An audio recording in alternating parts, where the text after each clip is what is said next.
الله من الشيطان الرجيم. بسم الله الرحمن الرحيم. الف لام را تلك آيات الكتاب وقرآن مبين ربما يود الذين كفروا لو كانوا مسلمين ذرهم يأكلوا ويتمتعوا ويلههم الأمل فسوف يعلمون وما أهلكنا من قرية إلا ولها كتاب معلوم ما تسبق من أمة أجلها وما يستأخرون. معزز سامعین کرام، یہ سورۃ الحجر ہے. اس سے پہلے آپ کے سامنے سورۃ النحل پوری سورت کا ترجمہ اور اس کی تفسیر اللہ تبارک و تعالیٰ کے فضل و کرم سے اور اس کی توفیق سے آپ کے سامنے پیش کی گئی.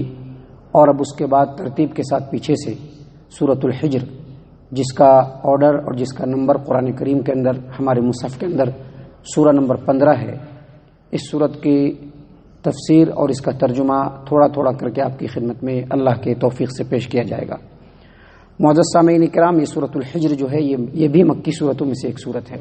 اور مکی اور مدنی صورتوں کا جو بنیادی فرق ہے وہ یہی ہے کہ نبی اکرم صلی اللہ علیہ وسلم کے مکہ سے مدینہ ہجرت کرنے سے پہلے جتنی بھی آیتیں، جتنی بھی صورتیں نازل ہوئی وہ سب کے سب مکی ہیں.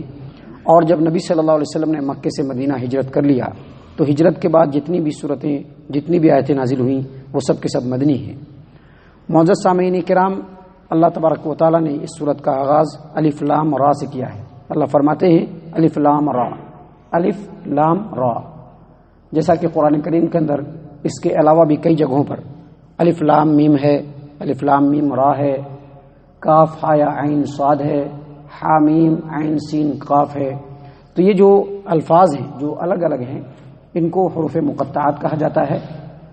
اور زیادہ تر مکی صورتوں کے اندر ہی آپ دیکھیں گے کہ اللہ تبارک و تعالیٰ نے حروف مقطعات سے صورت کا آغاز کیا ہے.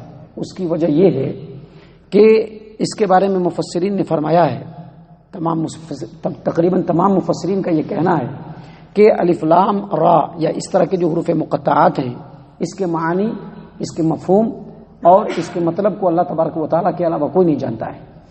اور چونکہ مکی صورتوں میں خاص طور سے آپ دیکھیں گے تو اس حروف مقطعات کو نازل کرنے کا مقصد اور مطلب یہ ہے کہ عرب کے جو لوگ، خاص طور سے مکہ اور عرب کے جو لوگ ہیں، ان کو اپنی زبان کے اوپر بڑا ناز تھا. وہ لوگ سمجھتے تھے کہ انہی کو زبان ہے، باقی لوگوں کو زبان نہیں. یہی وجہ سے عرب لوگ، عرب کے علاوہ جتنے بھی کنٹریز ہیں اس کو عربی نہیں بلکہ عجمی کہتے ہیں. مطلب عربی کا مطلب زبان والا اور عجمی کا مطلب گونگا. یعنی ان کی زبان ہوتے ہوئے بھی وہ ان کی زبان کو تسلیم نہیں کرتے ہیں.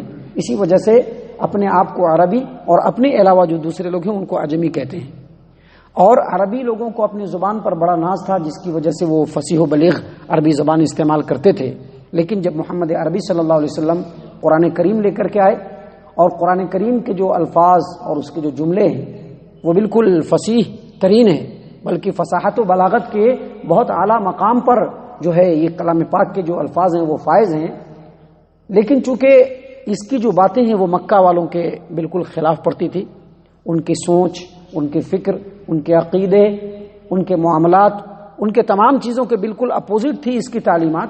لہٰذا انہوں نے نبی اکرم صلی اللہ علیہ وسلم کو واضح طور پر کہہ دیا کہ یہ جو قرآن کریم کی آیتیں آپ پڑھ کے سناتے ہیں یہ آپ نے خود سے گھڑ لیا ہے. یا پھر وہ یہ کہتے کہ آپ کسی بڑے عالم سے سیکھتے ہیں اور سیکھنے کے بعد لا کر کے ہمارے سامنے قرآن کریم کے آیات بیان کرتے ہیں. اللہ تبارک و تعالیٰ نے حروف مقطعات کو نازل کیا. نازل کرنے کا مقصد صرف اور صرف یہی ہے کہ اللہ تبارک و تعالیٰ اس حروف مقطعات کے ذریعے سے مکہ والوں کو اور عرب کے لوگوں کو یہ چیلنج کر رہا ہے کہ تم جو یہ الزام لگاتے ہو، تم جو یہ کہتے ہو کہ قرآن کریم کے جو الفاظ ہیں، قرآن کریم کے جو جملے ہیں، قرآن کریم کی جو آیتیں ہیں، اس کو انسان گھڑ رہا ہے یا شیطان گھڑ رہا ہے یا کوئی بہت بڑا عالم گھڑ کر کے نبی صلی اللہ علیہ وسلم کو بتلا رہا ہے یا نبی صلی اللہ علیہ وسلم خود سے یہ آیات بنا لے رہے ہیں، تو تم کو تو اپنی زبان پر بڑا ناز ہے اور تم یہ سمجھتے ہو کہ عربی زبان تم بہت ہی زیادہ جانتے ہو. اور الف لام را یا اس طرح کی جو حروف مقطعات ہیں اس کے اندر جو حروف ہیں وہ وہی حروف ہیں جو تم دن اور رات استعمال کرتے ہو. الف کو بھی تم استعمال کرتے ہو، لام کو بھی استعمال کرتے ہو، را کو بھی استعمال کرتے ہو، میم کو بھی استعمال کرتے ہو، کاف کو بھی استعمال کرتے ہو. تو اسی سے حروف مقطعات بنا ہے. تو تم کو یہ چیلنج دیا جا رہا ہے کہ اگر یہ قرآن کریم انسان بنا رہا ہے تو تم بھی ایک انسان ہو، تو تم اس کا معنی اور مطلب بتلا کر کے دکھلاؤ۔ اللہ تبارک و تعالیٰ نے اسی لیے حروف مقطعات کو نازل فرمایا۔ اللہ فرماتے ہیں الف لام را تلک آیات الکتاب و قرآن مبین، یہ اللہ کی کتاب اور قرآن کی آیات معنی اور مفہوم کو اور جو کچھ باتیں بیان کرتی ہیں اس کو بہت واضح انداز میں بیان کرتا ہے۔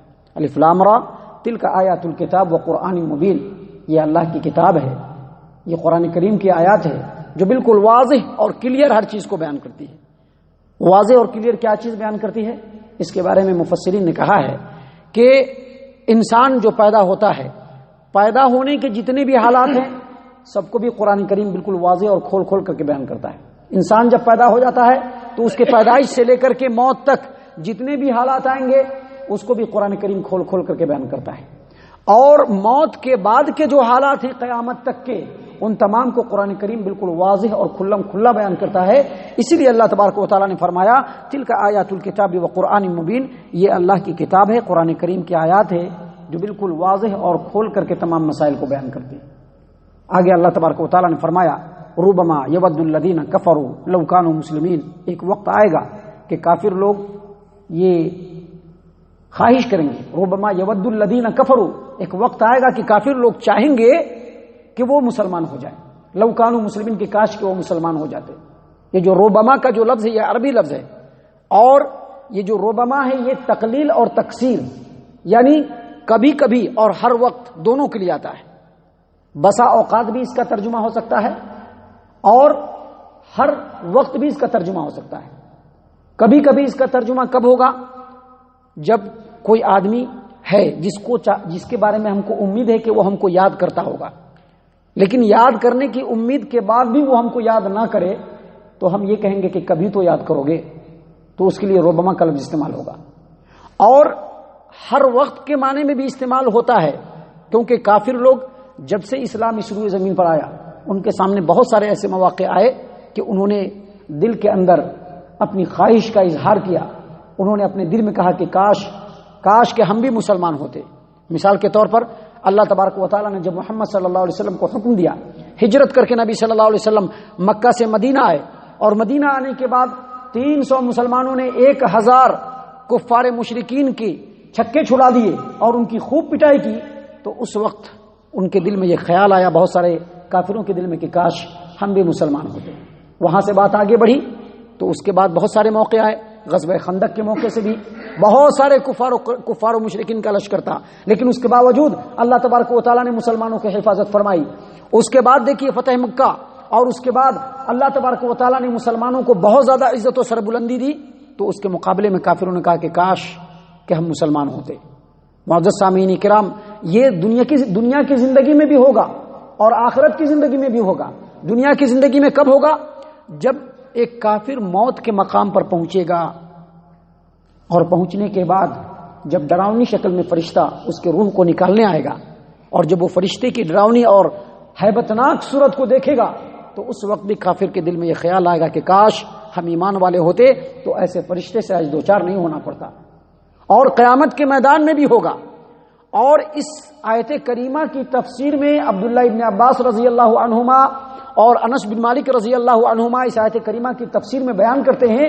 امام ابو جعفر ابن جریر طبری رحمہ اللہ اپنی تفسیر الطبری میں بیان کرتے ہیں کہ جب مشرکین اور مسلمانوں کا، کافروں اور مشرکوں کا اور مسلمانوں کا جب ہر ایک کا فیصلہ ہو جائے گا، اور کافروں کو جب جہنم کے اندر ڈال دیا جائے گا، تو بہت سارے گناہگار مسلمانوں کو بھی اللہ تبارک و تعالیٰ جہنم کے اندر ڈالے گا۔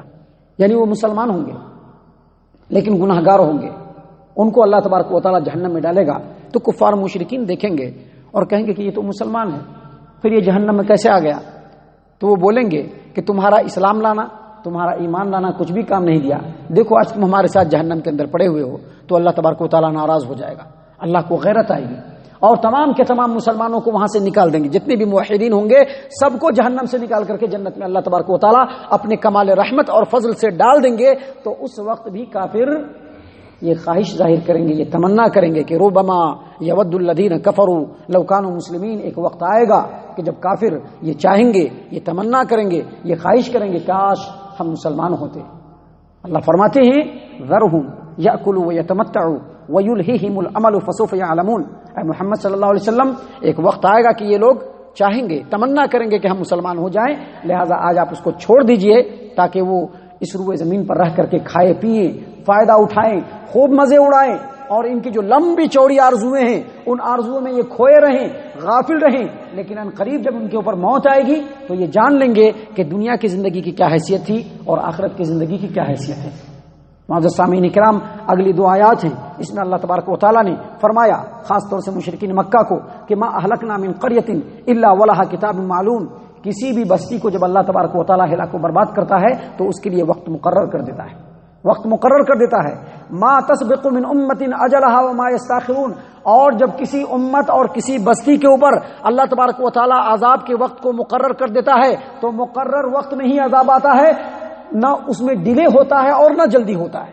جو وقت مقرر ہوگا اسی وقت اللہ تبارک و تعالیٰ اس پوری بستی کو تباہ و برباد کر دے گا۔ یہاں پر اللہ تبارک و تعالیٰ مشرکین مکہ کو یہ فرمانا چاہ رہا ہے کہ اے مشرکین مکہ، تم جس طرح سے محمد عربی صلی اللہ علیہ وسلم کے دین کے خلاف، آپ صلی اللہ علیہ وسلم کی دعوتی مشن کے خلاف جس طرح سے تم نے جارحیت اختیار کر رکھا ہے، جس طرح سے محمد صلی اللہ علیہ وسلم کو اور آپ صلی اللہ علیہ وسلم کے اوپر ایمان لانے والے مسلمانوں کو جس طرح سے تم اپنے ظلم و ستم کا نشانہ بنا رہے ہو، تمہارے پاپ کا گھڑا جب بھر جائے گا اس وقت اللہ تبارک و تعالیٰ کا عذاب آ کر کے رہے گا اور تم صفحہ ہستی سے مٹ کر کے رہو گے۔ یاد رکھو جو وقت مقرر ہے اس میں نہ تو کمی ہوگی اور نہ تو بیشی ہوگی، نہ تو تقدیم ہوگا اور نہ تو تاخیر ہوگی۔ معزز سامعین کرام، اس صورت کے اندر ابھی آگے اور بھی باتیں ہیں اور بھی نصیحتیں ہیں جو اللہ تبارک و تعالیٰ نے ہمارے لیے نازل فرمائی ہیں۔ اللہ تبارک و تعالیٰ سے دعا ہے کہ اللہ تبارک و تعالیٰ ہم تمام کو ان آیات کے اوپر غور و فکر اور تدبر کرنے کی توفیق عنایت فرمائے۔ اللہ تعالیٰ ہم تمام کو صحیح معنوں میں اس دنیا کے اندر جب تک ہماری زندگی ہے ہمیں آخرت کے بارے میں فکر کر لینے اور اس کے اوپر عمل کرنے کی توفیق عنایت فرمائے، اس کے لیے عمل کرنے کی توفیق عنایت فرمائے، آمین یا رب العالمین۔ وما علینا الا البلاغ المبین۔ آیت نمبر